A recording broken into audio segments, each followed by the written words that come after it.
Welcome. Well, you're at home with Jim and Joy, and you are an important part of our EWTN family. And we are delighted that you have welcomed us into your home. You know, we would love to hear from you. So send us an email with a question or a comment to jimandjoy@ewtn.com. And today our guest again is Honorable William Pryor. He is the Chief Judge of the U.S. Court of Appeals of the 11th Circuit.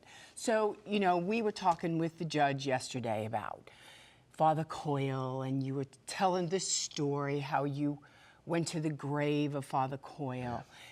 So the story is, I'm still the Episcopal priest's wife. He comes home in his clerical collar, being Mr. Anglican. I didn't know you were going to go share from this perspective. So he comes in and he says, I said, well, where were you? You know, and he said, hon, you're not going to believe where I went today. I went to Elmwood Cemetery. Now, that's okay. He's a priest. He's buried many a people. So he said, I went and I met this Catholic priest, Father Coyle, who was killed. And he begins to tell me the story. And then he tells me the story, how he went to he said, and I looked down, and there were all these sisters and all these priests. And Three bishops, too. And I'm like, hon, why are we doing this? Like, you're an Episcopal priest. Yeah. We are loving and serving God with all that we have and all that we are. And I was happy. But you were going after truth. Mm-hmm. You were going after authority. Yeah. And I was happy. And so I was like, why are we doing this? And that really began the journey.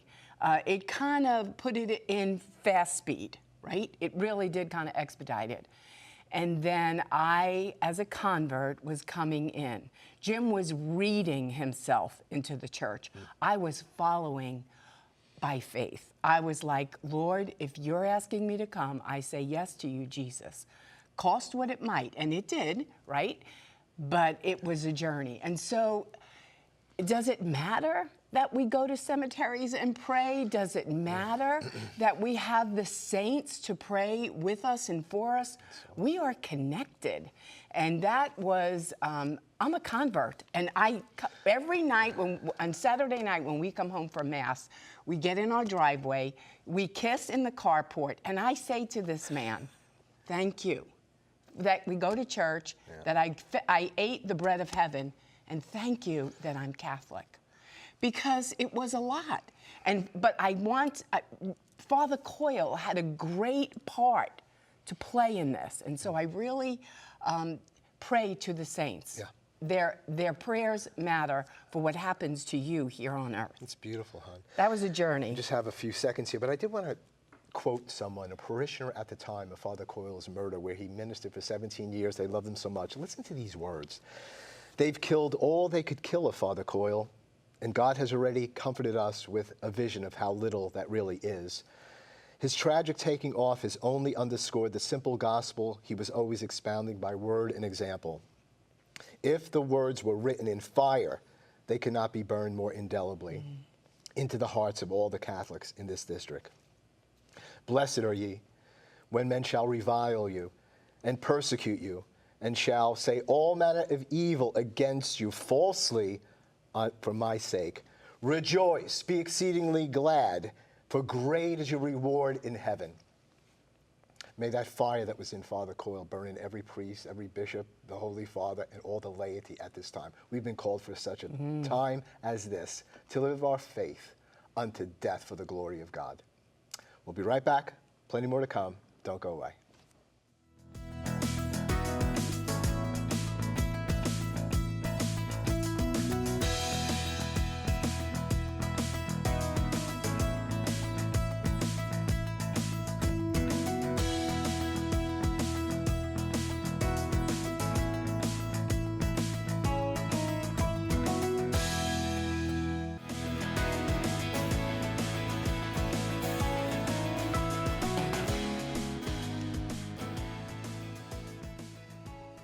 Welcome back. We're at home with Jim and Joy, and today our guest, with great delight, is Chief Judge William Pryor of the U.S. Court of Appeals of the 11th Circuit.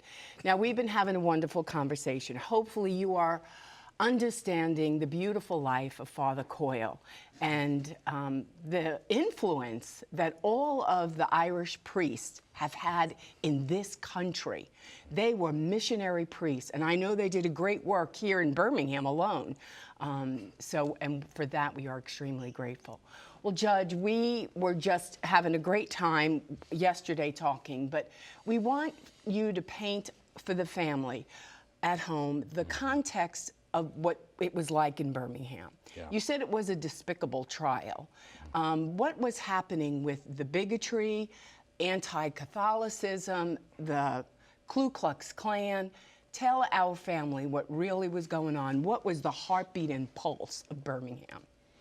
Yeah, Charles Sweeney, who was a writer for The Nation magazine, described Birmingham in 1921 as the American hotbed of anti-Catholic fanaticism. Wow. And that's an accurate description. The Really, Klan, anti-Catholic fanaticism. yeah, well, Those the are great Klan words. was a very powerful organization in the United States generally, but particularly here. The Alabama legislature, think of this, in 1919 passed a convent inspection law, a law that allowed inspectors appointed by the governor of Alabama to inspect without a warrant convents, seminaries, hospitals, because there was a conspiracy theory at the time that Catholics were kidnapping young girls and enslaving them. Wow. It was just really a crazy time. There was a pharmacist in nearby Talladega who was beaten by the Klan, stripped, tied to a tree. His jaw was broken. He tried to get justice through the court system and failed. And ironically, the lawyer who represented him in that later became a Klansman. So the police chief in Birmingham was a Klansman. Prominent members of Birmingham society were Klansmen. The Klansmen paraded through the streets. They distributed placards that were in store windows that had the letters TWK, trade with Klansmen. The influence of the Klan back then was really pervasive in a way that today we would consider unimaginable. And we were speaking in the first show about you're growing up in Mobile, going to McGill, and not hearing much about his life. And same thing with me when I came, and then finally, recently over the last 15, 20 years or so, he's kind of surfacing. But I think it was just so painful, and there was so much power that even after this trial, when he was acquitted, for temporary insanity and given his gun back. And I know from studying the funeral and the words of the bishop at that time, Bishop Allen, and another priest friend of his, they really had the sense of, for us as Catholics, when we're not going to do any uprising, we forgive. Yeah. And they laid him to rest. Yeah. And I think they laid the story to rest. Yeah. But he needs to rest. Yeah. But the story doesn't need to rest. Yeah, it's hard to think of this. I mean, when we think of the Klan today, we think of it as a terrorist organization that killed and terrorized African Americans, and it was certainly that. But it was a lot more than that. Its focus, particularly in a place like Birmingham, where we had so many ethnic minorities who had immigrated to the United States to work in this booming steel town. We had immigrants from Italy and Lebanon and all these Mediterranean countries who came to live and work here. And a lot of the work of the Klan was focused on terrorizing them. Yeah. And Father Coyle was the courageous and fearless preacher of the gospel and courageous defender of these minorities, and particularly of the Catholic Church in his native Ireland. Yes. So he was welcoming. controversial with the Klan. Yes, he was controversial with the Klan, and Bishop Allen called him in and said, you know, you're doing what you're doing, and you're also, I think there were like four or five papers at that time. Everybody was covering what was going on with religion at that time and Father Coyle's sermons, and got to a point where he was debating someone and said, you know, if you could prove any one of your points, I'll give you a special gift for Christmas, you know, Father Coyle says, because, you know, this is who we really are. And Alan calls him in and says, you know, I want you to know, for at least 2.5 years, we've heard from the Federal Bureau of Investigation, they want to kill you. The Klan wants to kill you. You need to back up a little bit, more or less. I'm putting in my own words here, but he said, you know, and Father Coyle said, you know, maybe I am. Maybe I am, you know, being too pushy, or I'm saying what I'm saying. And Father Coyle said, but I tell you this, unless Catholics get some backbone in this state, they're going to come after us. Yeah. And sure enough, it was long after that Father Coyle was assassinated. And his assassination, of course, he did this wedding, which was kind of the straw that broke the camel's back. Yes. A dark-skinned Puerto Rican, convert girl. But again, she spoke to Father Coyle years before. And Stevenson, who gets off on temporary insanity, years before said, I will do violence to him. And I'll do violence to the, if you ever go there, I'll place a bomb someplace. Yes. He said this. She gave this testimony. Yes. So it isn't like this was just kind of happened suddenly or whatever. No. I mean, they wanted to kill him.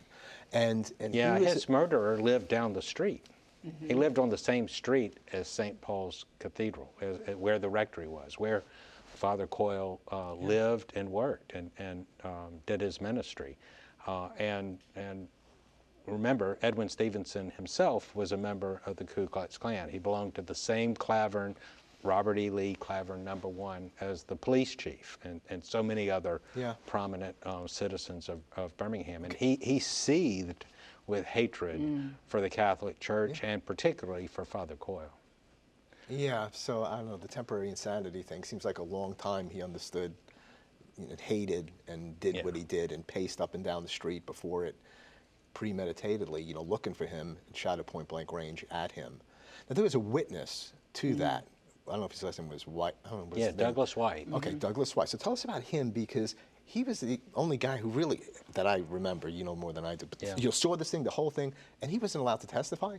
Or what? What happened with that? So the prosecutors one of the remarkable parts of this story was the good faith and the good work of the prosecutors, who really did their duty in a very Joe Tate and his assistants really did their duty in bringing this case to justice and trying Edwin Stevenson and getting an indictment of him, which was not an easy thing with the grand jury.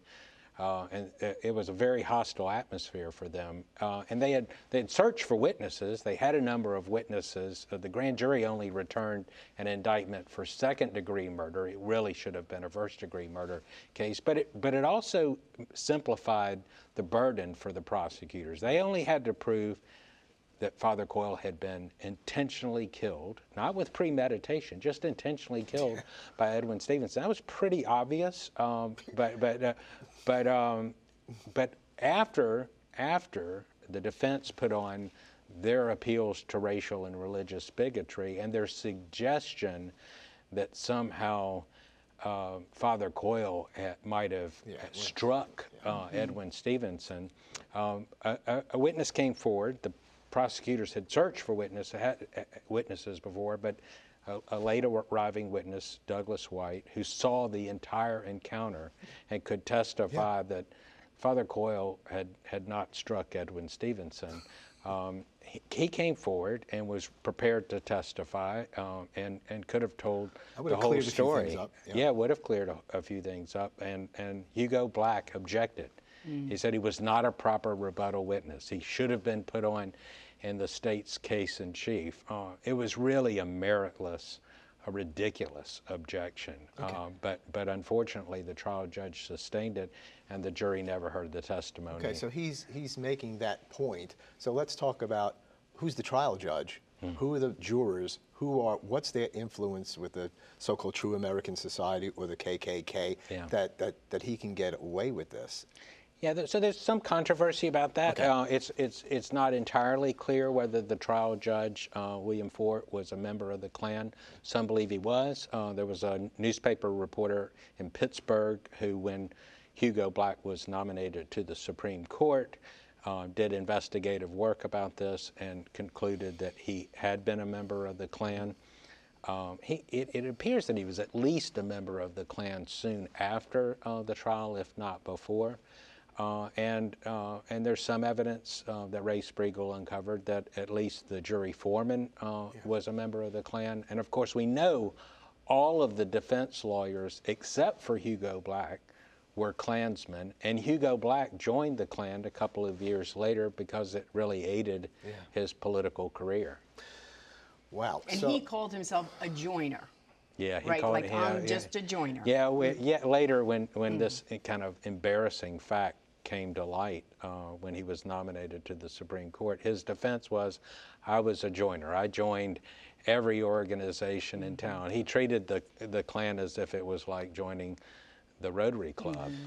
okay, so you're really getting across the frenzied nature of anti-Catholic bigotry and its influence even in the judicial system. Power, I mean, could cost you your life. Let's talk about Tate. I mean, not only, he did his due diligence, you're saying, and this, that, which is really, well, that's what you're supposed to do. I mean, the pressure of that. I mean, what a man, he seems like a man of courage to me, that he could stand. I mean, how did he do, what do you think of him? Oh, I really admire him. The work that he did in bringing this case to trial was courageous. It was remarkable. He had a tough time, we now know, thanks to the transcripts, in the presentation of the case in the grand jury. The grand jury was hostile to charging Edwin Stevenson. They wanted to make this a case of self-defense. They were really almost presenting the case for the defense. They say a prosecutor can indict a ham sandwich because when I'll never forget the first time I ever presented evidence before a grand jury.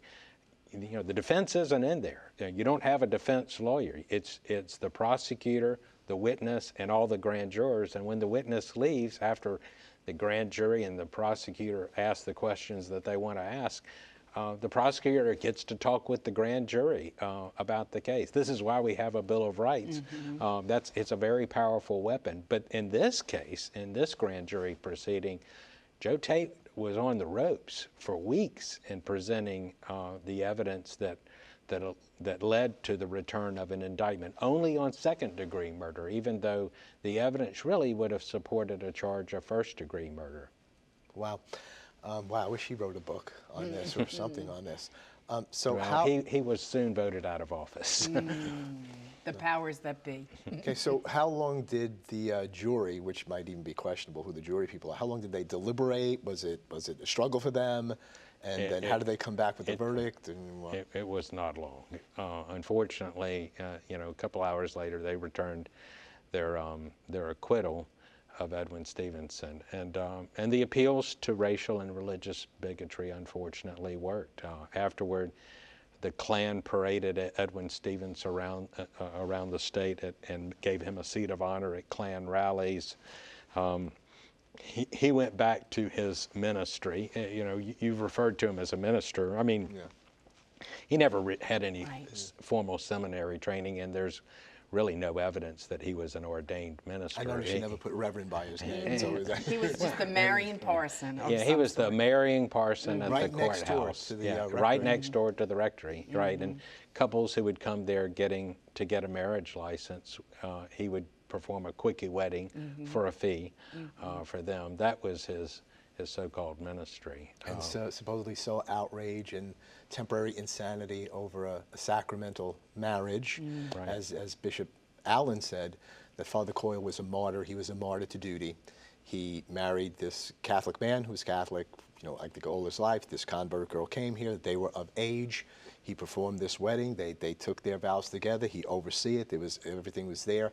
And then Father Coyle was shot down in cold blood with nobody to help him. Yeah, well, and then the irony, of course, is that when Father Coyle was called by someone at the rectory and told that this couple was there and had presented themselves and wanted to get married and would like for him to officiate at their wedding, both Catholics, and he knew that the bride was Ruth Stevenson. He told a fellow priest, he said, Edwin Stevenson is going to kill me over this.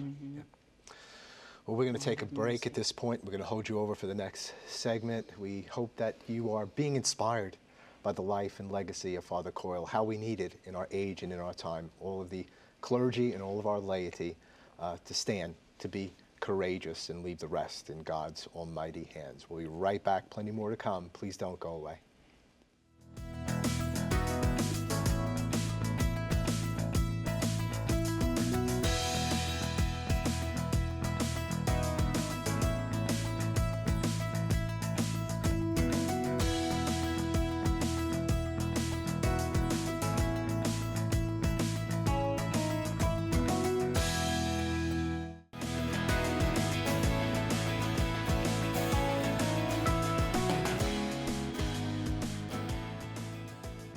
Welcome back. You're at home with Jim and Joy, and we're having a wonderful conversation with Judge Pryor. And I know, Jim, you want to ask him his final question.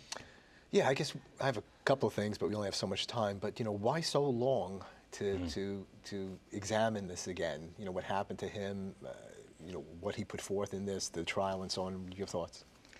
Well, 100 years ago is really not that long ago. And this is a painful part of history. Birmingham is a city that has had its struggles with racism and segregation, and we've overcome a lot. It wasn't that many years ago that Martin Luther King Jr. was writing his letter from the Birmingham jail. It wasn't that long ago that the 16th Street Baptist Church was bombed on a Sunday morning and 4 little girls were murdered. And there's been a lot to focus on in the ugly part of our history. And in a way, I think the anti-Catholicism, the murder of Father Coyle, has been lost in what is also a very painful history, our history with racial bigotry in this city. And we've done a lot in Birmingham. We've overcome a lot. It's a much better and more just community and loving community. But when we learn these lessons, we have to endure some pain too. It's well said. We have to learn our lessons and endure the pain to come out to the other side. But thank God we believe in reality, in truth, in looking at things, and that we believe in forgiveness. Yeah. We believe in redemption. Yeah. We believe in reparation, Yes. for what's taken place here. That's and right. a lot of those streams just flow through Father Coyle.